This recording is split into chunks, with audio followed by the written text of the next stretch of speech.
In this video, I'll show you how to deposit money on Binance with a credit card using the latest version of the app.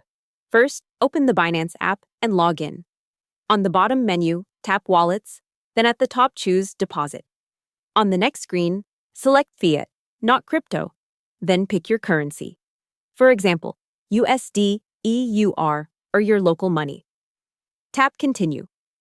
Binance will now show you the available payment methods in your region.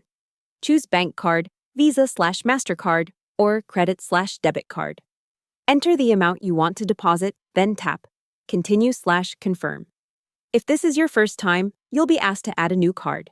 Type in your card number, expiry date, CVV, and billing address, making sure the name matches your Binance account.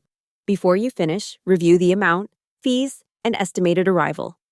If everything looks correct, tap Confirm and complete any 3D Secure/OTP step from your bank.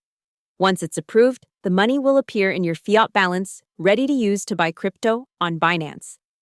Hope the tutorial was helpful. Subscribe to my channel and see you in the next video.